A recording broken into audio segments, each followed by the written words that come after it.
we're going to get started. And yeah, fun music.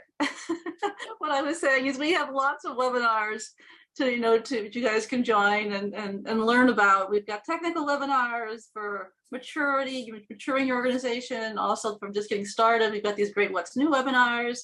We've got some great webinars with our third parties. Lots of webinars. Today, however, we're going to be talking about what's new in risk management, which is one of our most exciting topics. We've got some really cool stuff to talk about also. So I'm here with Utkarsh John. Utkarsh, you want to introduce yourself? Hey, hi everyone. I'm Utkarsh, part of product management team at ServiceNow and responsible for everything around risk management, and excited to be here today. Good morning, good afternoon, good evening, and looking forward for the conversation today. And Utkarsh is going to demo this for us, obviously, so it's going to be really great. But first, just a couple of housekeeping tips. You're all on mute, obviously, but we've got the Q&A panel here. We really want you to use this. We want to make this interactive. We usually get some great conversations going, so we want to have that happen today. The session is going to be recorded, and I will put in the chat the link to the YouTube playlist where this will show up later if you've got colleagues that couldn't make it that you want to share with. So it will be available. And at the end, there may be a survey. So if you have a few minutes to take that, that'd be awesome. Let's jump into it with all the excitement. Look at that. Yay. We've done another release on the ServiceNow store for IRM, Integrated Risk Management applications. So great, exciting thing. We already had one webinar earlier this week. So hopefully you guys were able to catch that. If you didn't catch it, you'll be able to catch it on the playlist around operational resilience and the great user experience that we've got now for it. And there's some really cool stuff happening there too. Today, we're going to talk about risk appetite, and there's a lot to show there. We're also going to talk about risk categorization using artificial intelligence. So everything's getting smarter. We're not going to talk about the issue data model or the common controls because we're saving that for our webinar on the 21st. But we can ask about it if you'd like. It obviously applies to risk management. So without further ado, let's hop into risk appetite. And I'm going to turn it over to Utkarsh to be able to walk us through what this new enhancements are. Absolutely. And I'm sure a lot of people joining in today with Conquer, this is one of the hottest topics that we keep hearing from all our customers, right? So all our customers, all our partners, and this was one of the key enhancements that was always asked on the risk. How do we manage risk appetite? So we're doing great in terms of assessing where we are by doing RCSAs or risk assessments using the AR engine. But organization-wide, customers-wide, they wanted to document their risk appetite in the system, which is where they want to be. So now we can actually measure where you are against where you want to be. And that's a state everybody wants to be in, right? So you want to make sure your business, whatever decisions they are taking, are actually within the risk appetite.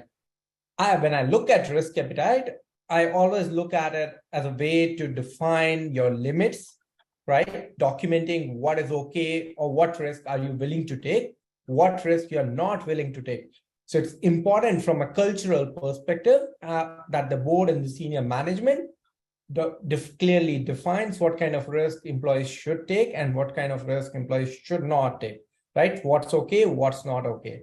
So it's a very fundamental concept which helps organizations make better decisions. And hence, we fundamentally believe this is going to enable better decision-making across the organization. Now, the way we developed this feature is specifically around risk appetite, and I'll get into the details of what a risk appetite is, how does it differ from risk capacity and risk tolerance. But if you look at it, the way we developed this feature based on our research with our customers, as well as all the readings that we did from our secondary perspective, one size does not fit all. So we wanted to make sure that the risk appetite framework we give you, it's highly configurable, which means it could meet the organizational maturity and it doesn't have to force fit you to achieve there. So you can actually tailor this as per your unique level of risk maturity. and then you can grow along with it. So we always focus on making sure we are not just focusing on a particular segment of the customer, but all our customers are able to use these capabilities. So this is a very important piece. The second thing you'll be able to do is not just document your risk appetite statements, but also being able to define those limits across to say, okay, when we have these risk appetite statement in our organization, what does it mean? Both from a qualitative risk rating perspective, as well as your actual loss thresholds that you're expecting the organization to be comfortable with, right? And not just that, what happens when there's a breach of an appetite, right? What workflows do you want to drive? We are the king of workflows. We want to make sure we are able to digitize those workflows. So it's not dependent on the risk management or the risk champions to always drive, okay, if you are breach of appetite, these are the actions you should take. But if you could digitize it, we could help them, right? Automate some of these processes and make it easy for the first line to manage risk and get guidance as to what they should do in case there's a breach of an appetite. And there's a lot of focus on reporting. So as you can see, the heat map visualization, which is one of the key visualization using which you generally report risk. So when you're talking to your senior management, you want to make sure you're filtering out the noise and only talking about risks which are outside the appetite, right? Because that's where the conversation need to be. And they'll be interested in understanding what the action plan is and how are you bringing those risks within the appetite.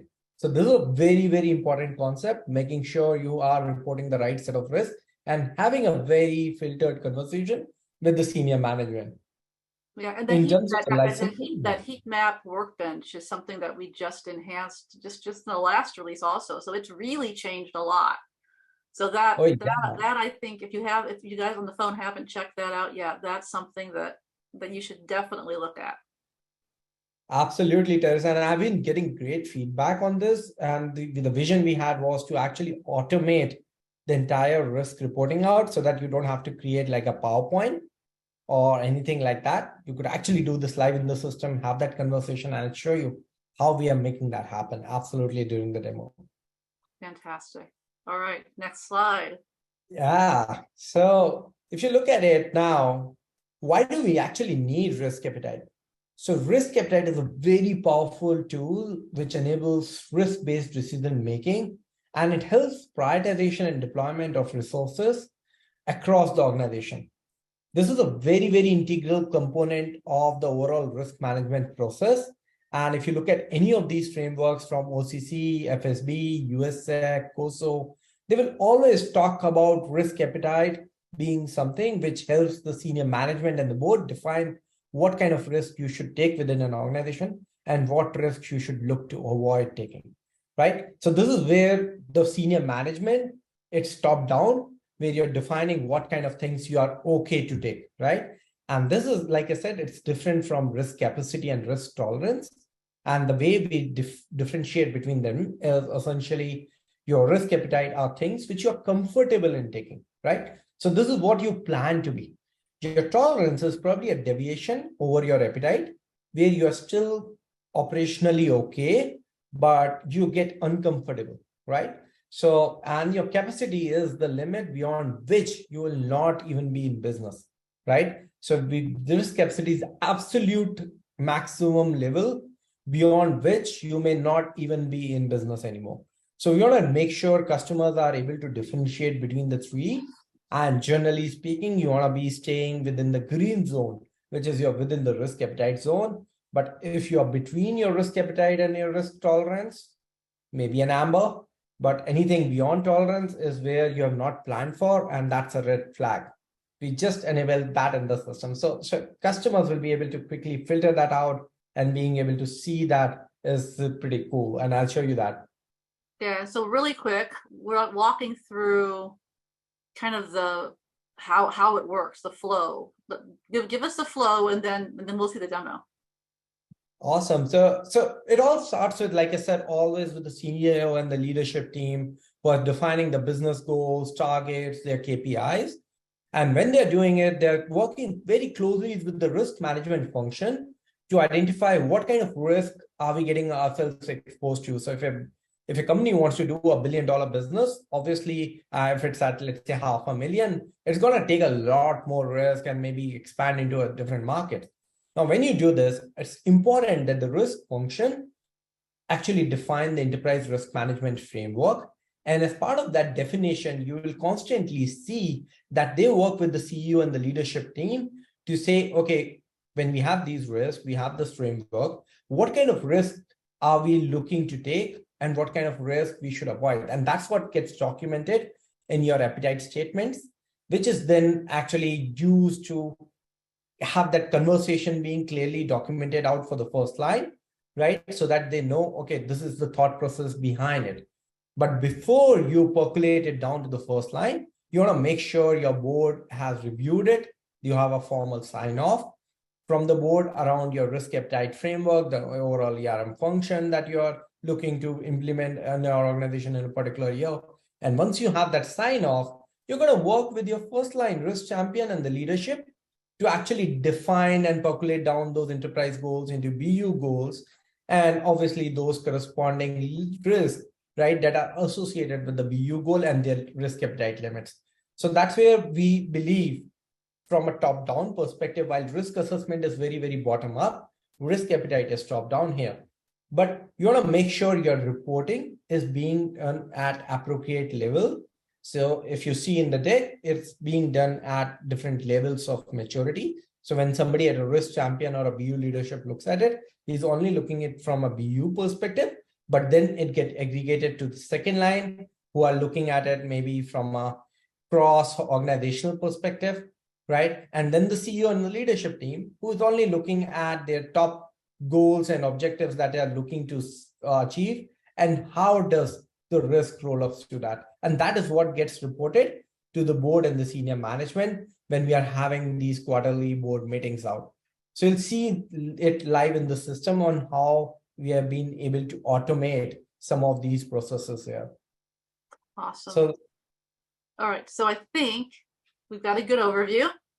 Now it's time to actually see it in action. You want to grab the absolutely and show us what it actually looks like? Absolutely. I'm always in for more demos than PowerPoints. It's always more exciting to see stuff live in action. And what I've done here is I'm going to impersonate as a risk, as an operational risk manager. But before I get there, I want to show a bit of a setup because I talked about the tailoring activity. So I'm going to impersonate as somebody like a risk admin so that you can see what kind of setup activities are involved in setting this up. Now, one of the important points to note is this is not a mandatory feature, which means if there's a customer maturity to do risk appetite, they can turn it on. Otherwise, they can also turn this off completely, right? We don't want to enable it by default for all our customers. So it's an opt-in kind of a functionality that you will get. So if you go into your advanced risk assessment properties, the first thing you will see is it's very closely related to migrate to advanced risk assessment. So only if this property is turned on, you could actually use the risk appetite functionality. Now, given the fact most of our customers have turned it on, the next thing you can do is there may be a class of customers who have the advanced risk assessment turned on, but they may still want to opt out for risk appetite because the maturity may not be there or their processes may not be there in formally documenting out the risk appetite. So that's why we are still supporting those classes of customers. And what you can do is just simply say none, which means the entire risk appetite functionality will be turned off. But in case you want to opt in, there are two levels of maturity that you can define your risk appetite in. The first level is where you just manage, let's say, a single level of limit, saying, okay, let's say we were planning that the risk should be maybe less than $1 million. That's it, right? So I don't want to have like a red and an amber zone. It's just anything beyond this is a red. That's how we define your appetite only, which means it's a 1-point scale. But in case you are looking into that red, amber, green kind of monitoring of your appetite, that's where you can select your risk appetite and risk tolerance, right? So this is the first configuration where customers can then enable saying how do they actually use risk appetite? And this may be relevant for some of our partners who are doing this implementation for our customers as well. The next thing customers can also do is they can define how do they express risk appetite, right? Again, depending on your risk management maturity, you may only be doing qualitative appetite, which means there is no dollar value associated with it. It's completely qualitative in nature, which means you say, oh, all risk should be medium and low, right? As an example, right? So that is your qualitative appetite. Your quantitative appetite is actually quantifying those risks and then comparing against the loss thresholds, your annual loss expectancy values, and clearly defining that this business can only incorporate this much of risk, right? So that is what we do in terms of defining the risk appetite qualitatively and quantitatively. So qualitative appetite gets compared to your risk ratings within advanced risk appetite assessments, and quantitative appetite gets compared to your annual loss expectancy values within advanced risk assessment. So those are the first set of configurations you can make. The second thing you could also do quickly is you could also define your risk appetite scale. Now, if you look at it, this is different from your methodology rating criteria that we have. And the reason is risk appetite is a central topic, right? So it cannot happen that IT risk has a different appetite from an operational risk. I mean, the scales cannot differ. Your appetite may differ for operational risk and IT risk, but the scales cannot differ.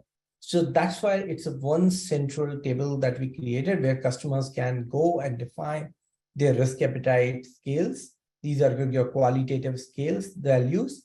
And then once those are defined, you can actually map it to your rating criteria. So when you open up the assessment methodology, for example, now one of the things we have enabled for our customers who are already, let's say, using advanced risk assessment is even on the published methodology, they will be able to map their rating criteria to your risk appetite scale. So this enables quick adoption for customers. They don't have to recreate their methodology, but they can quickly map it. So I can say very low actually maps to an averse risk appetite. So if I say, let's say fraud, I am averse as a risk, it means the rating can only be very low and very low, right? If I say, oh, I'm okay taking, let's say, misuse of authority kind of risk, right? But with a cautious approach, it means if I have a risk rating of low and moderate, I'm going to be within the appetite. So that's how we are enabling customers with having multiple rating criteria to be able to map to one central risk appetite scale. Now, I know some of this may be technical in nature, but I do wanted to cover this, given the fact some of our partners also joined this call. So I just wanted to kind of cover this across for those classes of audience here. The next thing you'll also be able to do is there's a section here called business validation that has been added into the risk assessment methodology record. And here you can actually define the workflow out to say what should happen in case there is a breach of an appetite. So I can say mandate final comment, or do you want to mandate your risk response strategy or automatically create issues, right? So all these are ways to make sure when there's a breach of an appetite. So you did your assessment, and as soon as there's a breach of an appetite, the system is able to automatically guide you, saying where you want to be next, right? What is the next recommendation that you're there? So this enables my second line, laying down that policy on what should happen in case there is a breach of an appetite, right? And not just this, you could also define your configurable approval workflow. So I can say, for example, I can say, if there's a breach of an appetite, actually make sure there's an additional sign-off that is being provided by either the BU head or maybe the second line. So I can define that additional level of sign-off, right?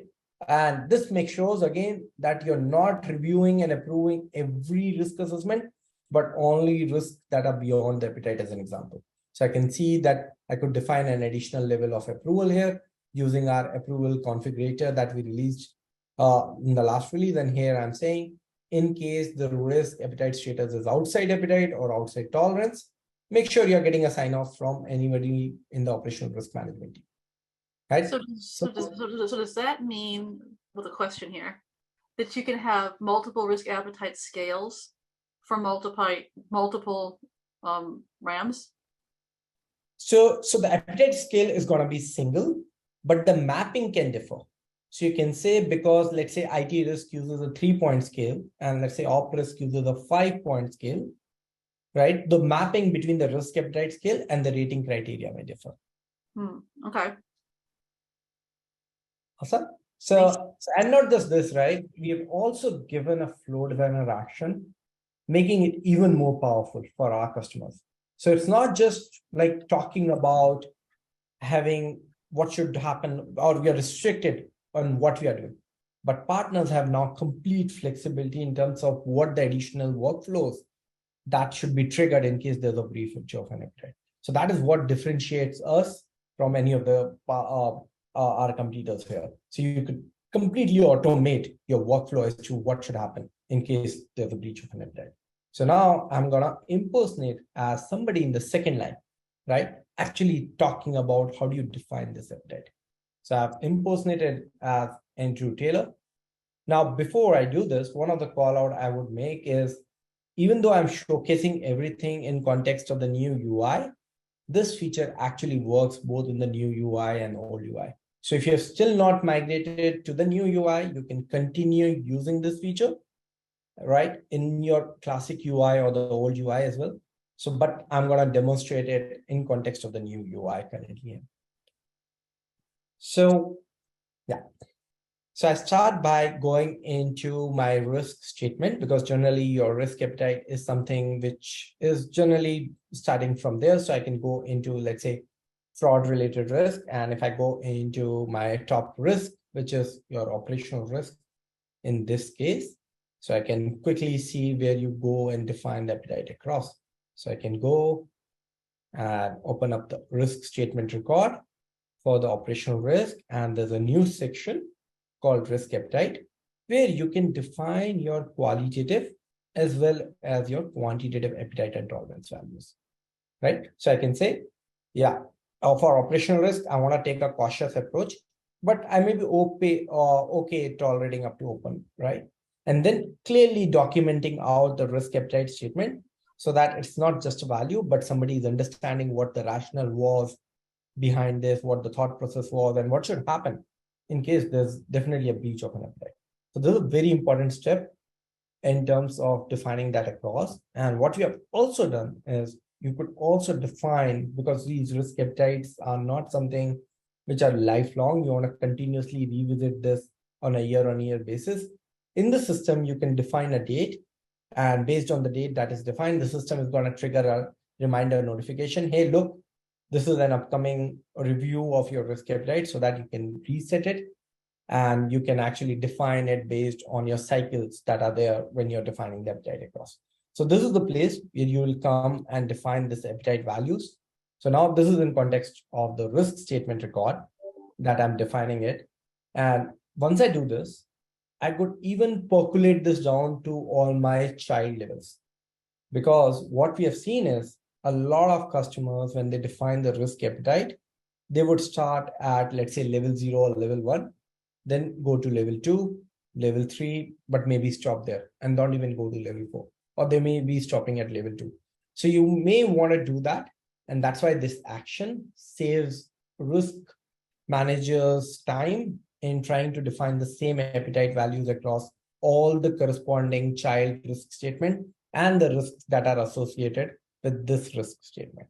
And this is actually a theme that we've got this particular release, right? This inheritance, where we're allowing you to inherit the risk appetite or the control tests or whatever from the parent. It's sort of a theme for this particular release. And also, I like this because this is going to make sure that people are regularly reviewing the appetite, right? So that it's not just, you don't set it and forget it. It's constantly being reevaluated. Yeah, we don't want our users to waste time in maintaining this data into multiple places. We want to make sure some of these redundant tasks are easier to do, right? We are not wasting time there. So definitely You will see this constantly there in the product, that thought process. So this is where you can define it at a risk statement level. And one of the things optionally you could also do is you can also assign ownership.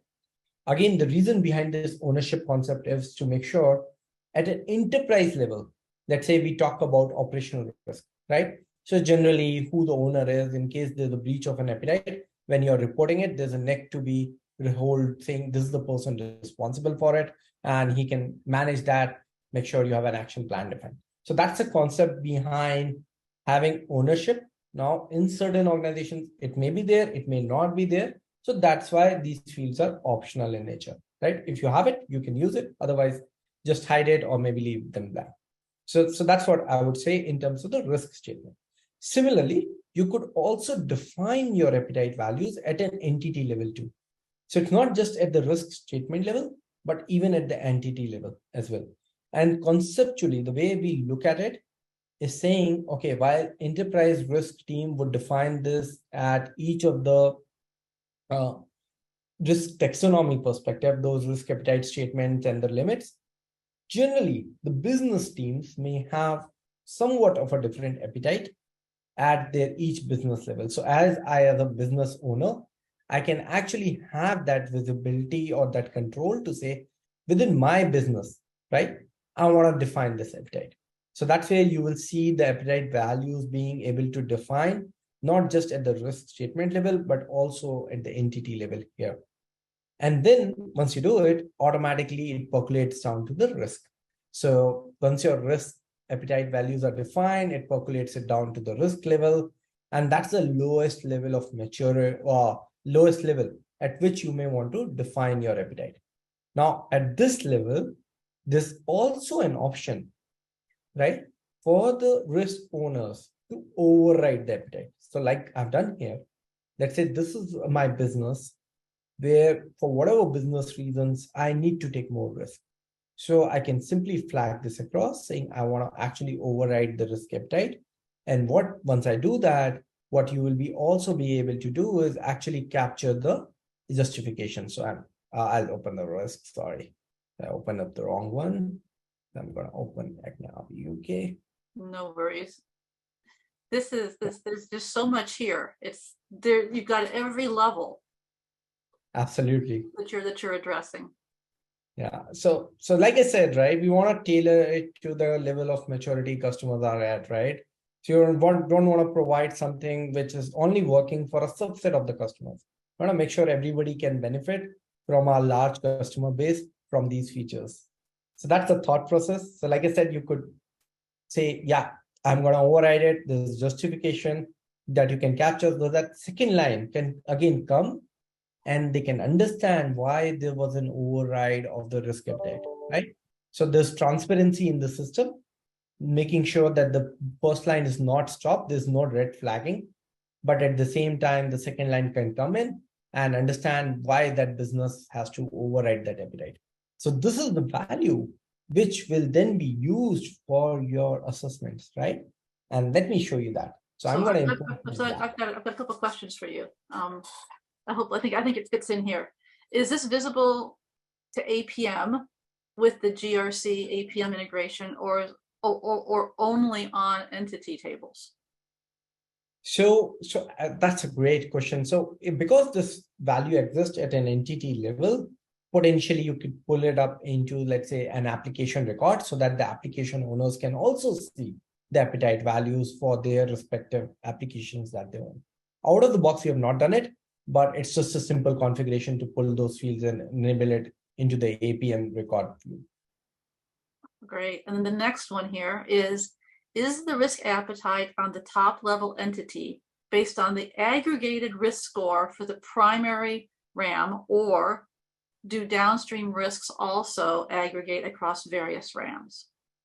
So what I have been focusing so far is just defining the appetite values, right? So defining your limits, you're defining your budgets. I have not talked about how do we do actually monitoring, whether you're complying with those appetites or not complying with it. That's where that's an excellent question. And I'll address that once we actually do an assessment and I talk about how those assessment values are then getting rolled up to provide you visibility to say whether you're within outside appetite or outside tolerance. So we're jumping ahead. Okay, so that person can wait a couple of minutes, and we'll get to that one. Absolutely. Awesome. So if we have no further questions, I'll impersonate as a business risk manager to actually show you how do you actually do your risk assessments, right? So I'm impersonating as a business risk manager, going back to my workspace, and you'll see how we are making it very easy for the first line to understand what your appetite values are, right? So you want to make sure when you're defining those limits, you're defining your appetite, it's easy to communicate to the first line. So that's where the focus is, again, from business, from first line empowerment perspective. So let's see that. So if I open up the assessment and let's say the business risk manager or the risk champion here is doing this assessment. Now, as soon as you open up the risk assessment record, there's a new side panel that appears. And this side panel here just does not give you the risk appetite details, but there's a ton of more information that is now visible to him before he can take this. So there's a full risk details to understand what the risk is, who the owner is, what the entity is, what hierarchy does it belong to, right? So your risk taxonomy. So if you're assessing this risk, I understand it's going to roll up to operational risk as a risk taxonomy, and that's where it's getting impacted. What was my previous assessment, right? I know previously I was high, the controls were ineffective, the residual was also high. If I want to go see the details about the previous assessment, it's just a click away. And finally, most importantly, the risk appetite value, right? So you are assessing, you're going to assess this risk. My appetite for this risk is minimalistic, while my tolerance is cautious, right?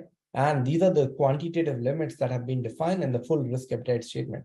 So I can go through these details, understand them, and then actually use it when I'm doing a risk assessment to automatically drive the workflow. So for example, here, just to save time, what I've done is I've already done an assessment where I've done my inherent assessment, I have assessed my controls, and when I come to my residual, let's say the residual comes out to be high, right? Which means because your inherent was high, your controls were ineffective.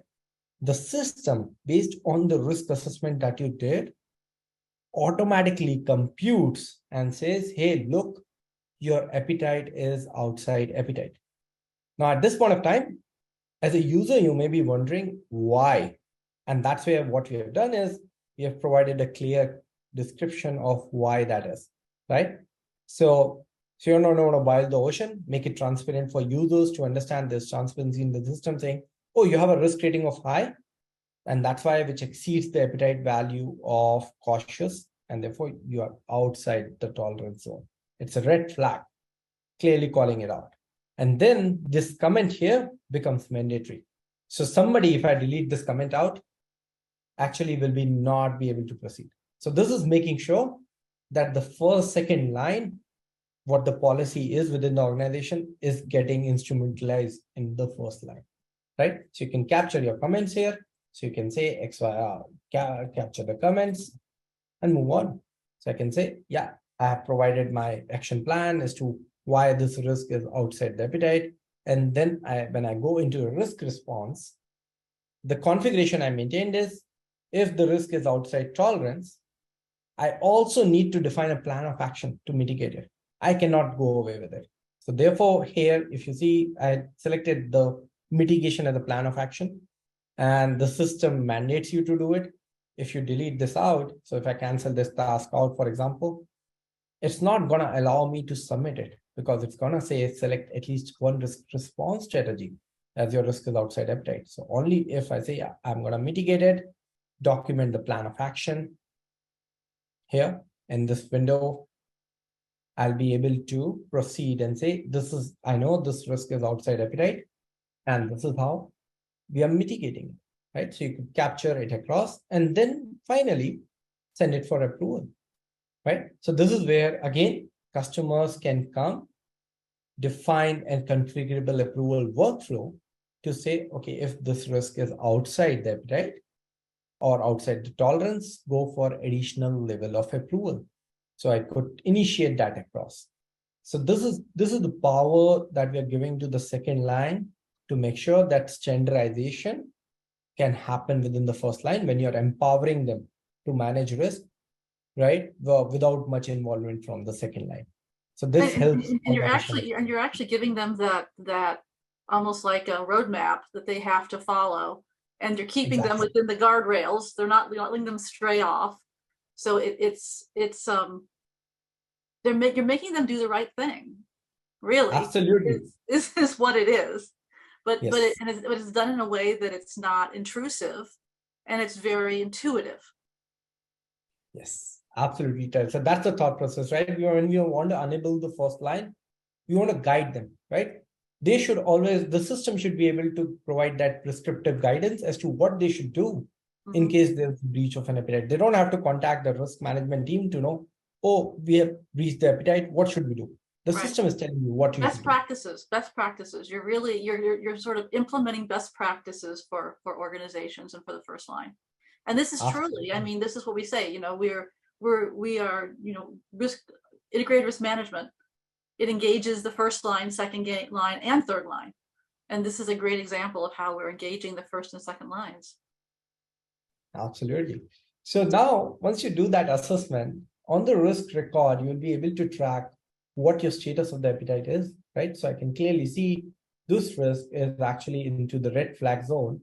So when I'm talking about I as a risk owners, and let's say I have a bunch of risks, maybe I only worry about risks which are outside the tolerance or outside appetite, right? Risks which are within, I'm not bothered, right? So the basis of this is again the primary methodology, right? So only for the primary methodology, the system is going to compute the appetite status at the risk record level and show you what your appetite status is. Now, let's say there are a bunch of risks that are associated with a particular entity. What we do is actually aggregate those risk information as we do in our roll-up, and then compare it with our appetite values. So for example, let's say Acme RB UK, I know my risk profile for Acme RB UK is medium, right? That's my residual risk rating. Let's see what my appetite values are. So it was minimalistic and open. Now, based on that, you can clearly see the system auto computes my appetite status, right? And says you are outside appetite. Now, there can be two statuses, one which is qualitative and the other one which is quantitative. But probably from a reporting standpoint, you only want to report one, which is the overall status, right? And so what we do is we also do that, saying the worst case is what generally gets reported. And therefore, this is the value, right? So if I, as an entity owner, again, want to keep track, this is the value I will keep track of. So I'll say, yeah, my risk is outside the appetite, which means, my entity is outside the appetite, which means some of these risks. And that is where I can go into this tab, understand what those risks are, which are outside the appetite, quickly understand what the risk owners are doing for those individual risks, and maybe have that conversation. So this is how you're enabling the business owners, right? Making sure they can keep track of the business or the application owners or any other owners of those entities in a very simple method to say, oh, organization expected me to do this. Am I doing that or not? Right. And again, the point around transparency to say if they're curious about how did the system compute the rating, they can always click this question mark icon here, and the system is going to explain you why that rating was computed. Yeah, and more intelligence, So attention to details as well, right? I mean, a lot of times we build systems which are black box, but then the AI as user is curious as to what is happening. So that's where we are looking to make it more transparent, making it more easy for the first line to understand how the system is doing the math behind the scene to arrive at these status values. And the point somebody asked, it is the primary methodology whose risk rating will be used to compare it against. So this is where the concept of the primary methodology at the entity level comes in. Okay, and then you're able to aggregate that to all the, downstream. Absolutely. Across the hierarchy. So I'm looking at across the ramps, yeah. Yes. So now when I move into, let's say, somebody at a higher up, maybe Acme banking and investment level, So it's not just taking into account your risks that are associated with, let's say, Acme banking and investment, but also all the downstream risks. Because ultimately, if I'm the head of business at Acme banking and investment, my risk is being contributed from across the board there. So your aggregated risk posture is actually factoring in all those different things. So the score of this is already factoring in all the downstream entities to compute it. And then we compare it with your appetite to compute, say, oh, what's your appetite status? Yeah. Amazing. And this is not just at an entity level, but also at a risk taxonomy level, right? So for example, let's say I'm an IT risk manager. So I'm worried about all my IT risk across the board. So I'm not concerned about at each entity level, at each application level. So I'm looking to understand how are we doing at operational risk overall.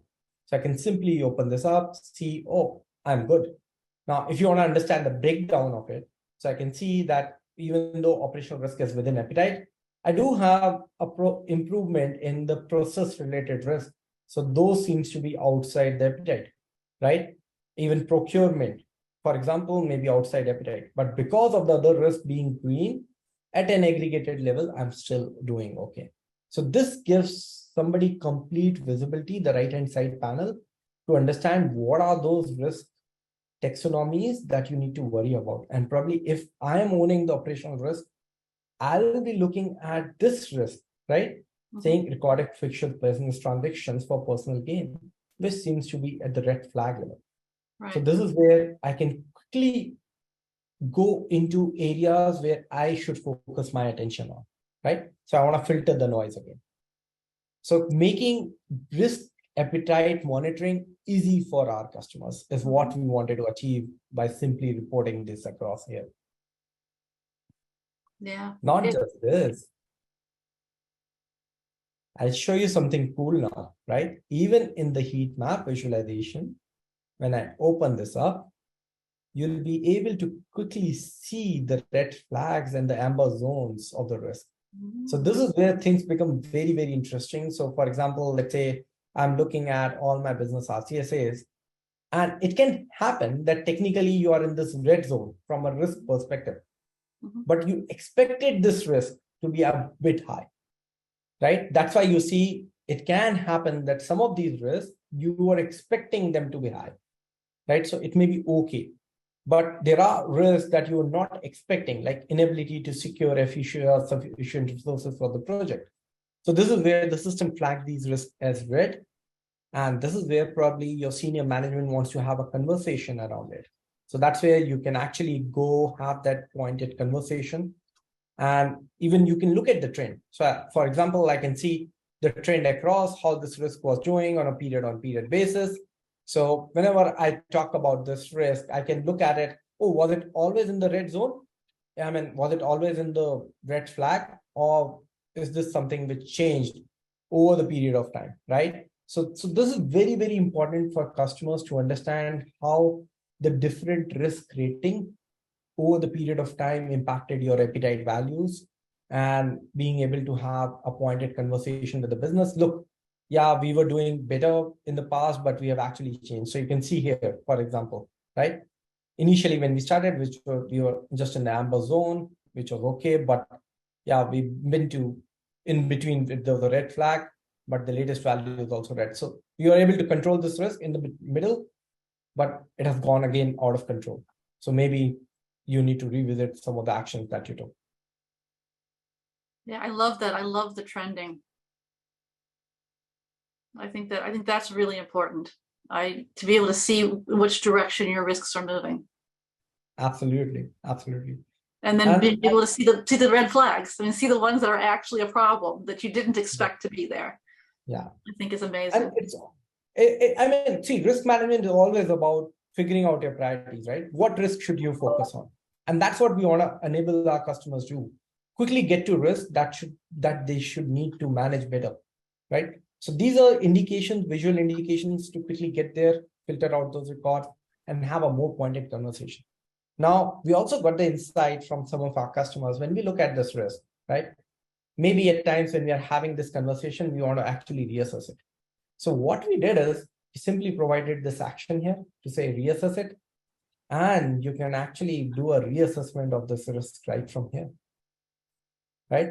So making it very, very powerful for our customers to say, okay, in case we are having this conversation, let's say you are into a room and this is a scenario that actually happens. You're into a room and somebody says, no, this risk assessment was done, let's say 3 months back. It may not be current. Maybe you want to quickly update the risk rating across, and that's what we want to enable our customers to do. So you can quickly reassess this risk, looking at it right here. So some of those minor feedback that you guys give are always incorporated. We try to make sure we are listening to you and improving our experience across on a constant basis. Yeah, that's fantastic. All right. Do you want to move on to the next feature? Yeah, absolutely. And this one is pretty exciting too, Teresa. I think it just shows the art of possible. And this is an AI ML feature. So what we wanted to do in this feature is really enable our customers in the first line. When they're creating a risk, you're able to tag it to the right risk statement. So when we actually spoke to a lot of our customers, they said one of the major problem the second line face is the tagging of the risk to the right risk taxonomy. Because as a human behavior, let's say I'm documenting a risk around misuse of authority. It's very, very human to say, oh, let me search something around misuse of authority. So I will start typing in misuse of authority in the risk statement. I don't find anything. I will go see the first page and quickly get it, right? Whatever I seem relevant, I quickly select it. And there's a significant list you will have to go through. So that's where we wanted to see how can AI help in this, right? Can AI, based on the name and the description that you're typing in, can go and say, hey, look, this local risk that you're creating in your first line, the nearest risk in the risk taxonomy seems to be this, right? So that enables that the first line saves time. At the same time, you're reducing the amount of orphan risk that the first line would create, and make sure that when you do these risk assessments, they can aggregate across to the actual second line so that you can, your risk taxonomy, so that you can understand the true impact of that corresponding risk to your overall organization. So I know a lot of customers have that business goal saying we don't want to have orphan risk, but because first line is creating these local risks, it's very difficult for the first line to actually identify the right student. And that's where we want to leverage AI for this. So if you see on the right-hand side panel, there's something called as recommended actions that will appear. And as part of that recommended actions, you can see I should be tagging this risk to probably something around internal fraud is what my system is suggesting me to do. So this is available as part of the GRC predictive intelligence application or plugin, and available to all our professional and enterprise customers. And this is just one of the possibility. I always tell this to our customers. We have the AI ML framework. And one of the things I would love them to explore is also the recommended actions framework, because it now provides also a UI layer to actually surface some of these AI recommendations to our customers. So what we are shipping is just art of possible. And if you have other use cases, we would love to have a conversation and talk about how you could enable it yourself into your organization without depending on ServiceNow. So that's how we are empowering you to use AI within the GRC framework and make better decisions, do better risk management, right, using AI. Smarter risk management. Absolutely. So I think we've got a couple questions. Let me go ahead and steal the stream from you. And we will get to the questions here. Are you seeing my question screen, I hope? We're seeing the slide, Teresa, the question slide. Yeah, absolutely. All right, so we've got a question here. Roles, and this has to do with the end of your risk appetite presentation, but roles normally need to be assigned to access the workflow. Can this also be done through the workspace? The roles assignment? Yeah, assigning the roles. Yeah, so right now, all the admin experiences are still not enabled in the new UI. So that's where you still have to use the classic interface to assign you the right set of roles. And that will continue for, let's say, 1 or 2 releases till we move all the admin experiences as well to the new UI. Awesome. If anyone has any more questions, please put them in the questions panel. We got a great comment, actually not a question, but we got one of our attendees is loving the workspace, says it's really well done and it's very powerful. So that's a great thing. We love to hear good things too, not just questions. And we always love to hear it. If we have any of our partners, customers have feedback, please feel free to reach out to the product management teams and tell us what we can do better. So we're always listening to you. All of your feedback is what we try to incorporate on a constant basis. And you are the reason the product is where we are. We are the market leader. So we want to make sure you guys are we are having that constant conversation. So please feel free to reach out and share your feedback always. Absolutely. I have put the link to the to more webinars that you can register for and to the recordings in the chat. So everybody, if you want to go ahead and check out the chat, you can find it there. I'm going to put it in again real quick here. There we are. One real quick question about a pen test. I'm not sure if this is something that we've actually thought about, is pen tests. Once implemented, would be able to carry out a pen test on this? Is that something that we've thought about at all? So pen testing is part of any ServiceNow, I would say, product development. So whenever we do new product development or feature development, it goes through a round of penetration testing at a ServiceNow level, right? It's not just specific to risk. So that is already done. So whatever applications we release on the store, it is always tested thoroughly for all those NFRs. Fantastic. Well, that's all for the questions we have today. Thank you so much for joining us. Please continue to connect with us. You can visit us on our website, go to the community. As I said, I put links to the YouTube playlist in the chat, along with the link to the registration form where we have a lot more webinars. I want to really thank Utkarsh for joining us today and for that fantastic demo. That was amazing. And again, join us again on February 21st. We're going to have our next webinar in the series around policy and compliance, which we will talk about common controls and the new issue management that we've got going on. So thank you again, everyone. Thank you for joining us. Join us again soon. Bye-bye. Thank you. Bye-bye. Have a good day. Bye-bye.